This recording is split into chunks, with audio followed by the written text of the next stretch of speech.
Скажи, Дмитрий, а все ли могут стать учениками твоей школы? М, И кто может, если может? Или не может? Или не Если не может? может, и почему? Да. Когда-то давно, когда я еще был маленьким, по телевизору показали очень хороший детский фильм, называется «Сказка странствий». И там показан такой образ философа, который из кусков какой-то ткани нарисовал, создал такое большое полотнище и нарисовал на нем человека, в таком, ну как Леонардо да Винчи рисовал, такой человек-космос. И он утверждал, что человек – это микрокосм, а планета и вообще все вокруг – это макрокосм.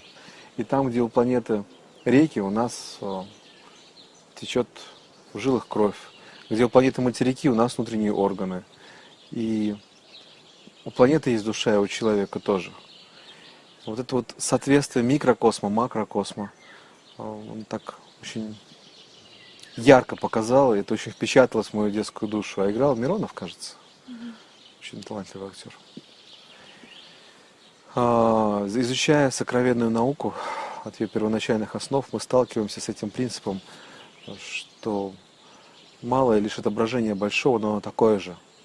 Мгм. А, Таким образом, у человека есть сердце, печень, желудок, кишечник, руки, ноги, мозг. И таким же образом и все человечество целиком. Есть люди, которые являются клетками мышц, есть люди, которые являются клетками желудка или кишечника, а есть люди, которые являются клетками сердца или мозга. И социум пытается всем привить мысль: будьте успешны, зарабатывайте деньги, но давайте посмотрим, а в организме человека кто соответствует этому призыву. И мы найдем, что это клетки желудка и кишечника. Мгм. Они зарабатываются переработкой входящих каких-то ресурсов, достигают какой-то эффективности и, собственно, занимаются обеспечением организма. Но в организме есть еще клетки печени, которые защитники, это воины. Есть клетки мышц, которые непосредственно работяги такие пашут. Но есть еще клетки сердца и мозга. И вот о них отдельная речь. Дело в том, что очень много талантливых, замечательных людей, которые рождены, чтобы быть в нашем организме, в нашем микрокосме, на нашей планете Земля, быть клетками мозга и сердца, и внушают, что они должны быть клетками почему-то желудка и кишечника. Зарабатывайте деньги, будьте успешными. И вот представляешь, что будет, если в человеческом организме сердце будет маленькое, мозг еще меньше, а желудок огромный, а прямая кишка просто невсебенно огромная. Как бы это урод, это не жизнеспособное нечто. Потому что все-таки то, что чувствует сердце, и то, как мозг управляет всей системой, это гораздо важнее, чем то, как мы потребляем в итоге. Поэтому мода на успешных потребителей – это несусветная глупость. В этом не просто нет гармонии, это приводит к дисбалансу в человечестве. И в итоге человечество сходит с ума. Оно становится бессердечным и безмозглым. Мгм. Поэтому для кого наша школа? Для тех людей, которые все-таки рождены с предназначением быть клетками сердца и мозга, а не желудка и кишечника. Понятно, что это не все люди. Понятно, что это меньшая часть людей. Ну и хорошо, я не собираюсь учить всех. Опиши такого человека, который может, который ищет. Опиши его. Ну, во-первых, этот человек понимает, что то, как сейчас устроен мир и как люди живут, это не его. Вот он хочет чего-то другого. Он хочет понять сущность происходящего. Он хочет понять внутренние механизмы, как устроен мир. Почему у кого-то глаза зеленые, у кого-то голубые, у кого-то серые, у кого-то коричневые. Почему Солнце движется именно так? Почему Луна всегда к нам только одной стороной? А, Почему мироздание существует? А звезды, они разговаривают друг с другом? Вот такие вопросы должны интересовать человека более высокой организации, того, который структурирует всех остальных, того, который может потенциально дарить тепло своего сердца.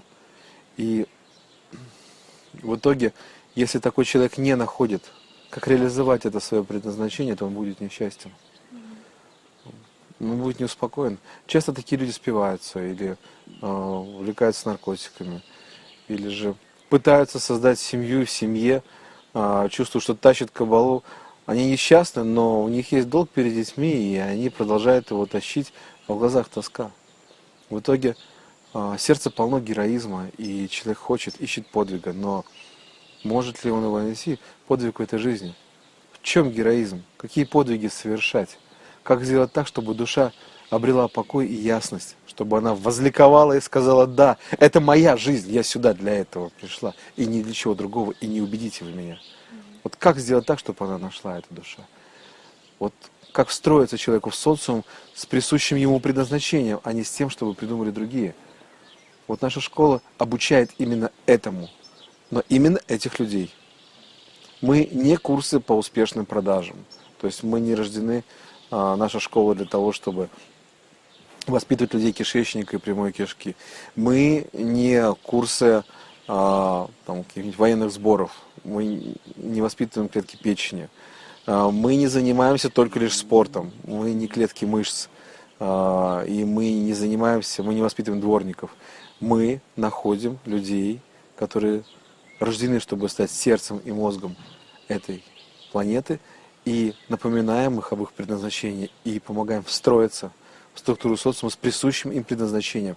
Таким образом они обретают счастье. То есть существуют определенные ступени в школе, определенные классы, как это все происходит, как вообще в нее вступить, с чего начать, что делать? Ну, для начала нужно очень четко для себя понять, что та жизнь, которая существует, тебя не устраивает. Раз. Нужно понять, что ты рожден для чего-то большего. И это не обязательно финансовый успех. Это может быть все, что угодно. Но что-то другое. Это два. Необходимо пройти ознакомительные курсы, где человек познакомится с нами, а мы познакомимся с ним и решим, он точно наших будет. Ты чьих будешь, человече? Наших или нет? Вот мы должны понять, что он действительно устроен, сделан из того материала, который нам нужен. И после этого мы принимаем решение, брать его к себе или нет. Бывает такое, что человек даже из того теста скроен, но он слишком зеленый. Он не готов, у него нет ответственности, дисциплины. И бывает такое, что вроде бы человеку суждено что-то большое, но из-за неправильного воспитания он испорчен. Такое тоже бывает, но редко. И после этого человек переходит в нашу школу, где он начинает учиться. А здесь уже системный, четкий подход, постепенное подсушивание этих дров. То есть вы храните среду все-таки, не каждого приглашаете туда? Да, это элитное заведение однозначно. Это не ширпотреб. Больше того, для нас среда, которую мы ткали на протяжении 10 лет, гораздо важнее, чем благосостояние или счастье отдельно взятого человека. И если кто-то, как мы видим, нарушает эту среду, то мы его не берем. А если взяли, но видим, что он нарушает, то есть мы ошиблись, всегда можно сказать человеку: прощай, прохожий, ты не наших будешь. А расскажи, как должен проявить себя человек, чтобы он получил приглашение в школу? Что в нем должен увидеть? Ну смотри, на ознакомительные курсы приглашаем вообще всех без разбору.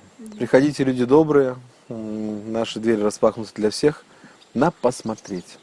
Друг на друга. Да, на смотрины. Вот. А чтобы мы пригласили человека, нужно, чтобы он правильно звучал.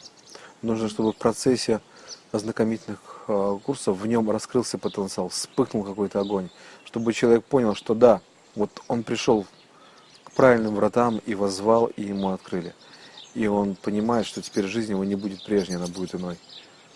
Вот это главное ощущение вспыхнувшего огня, что жизнь вдруг обрела смысл. То есть человек фактически узнает нас вот таким озарением.